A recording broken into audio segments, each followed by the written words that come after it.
Poesía anónima atopada na fosa común o día seguinte da inauguración do monumento, 17 de agosto de 1986. Quien muere por un ideal vivirá eternamente, y sobre vuestra larga noche caerá una lluvia de interminable simiente. Si un día fuisteis la sombra enterrada, hoy sois el crepúsculo que rueda por el alto cielo. Del oscuro abrazo de la muerte surgiréis victoriosamente libres. Entre tierra y piedras pesadas, entre soplos de invierno y sombras marcadas con nombre embotellados, vais tejiendo plumajes de párpados abiertos en el corazón viviente de los hombres. Aquí, entre la oscura tierra, grilla el llanto de vuestras inmóviles vidas.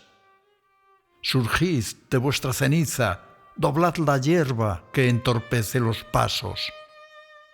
Y si las campanas os guardaron silencio, el alto mediodía dibujó vuestro aleteo.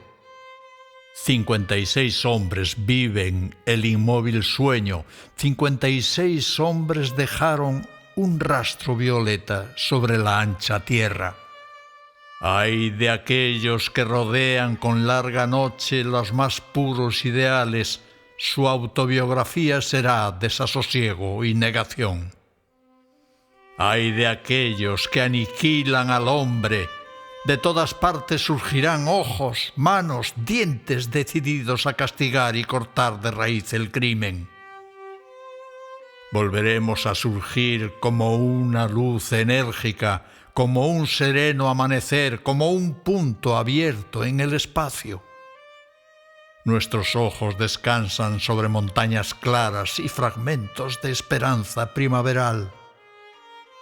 De los que sufren nace profundidad y de ella emergen fuertes almas.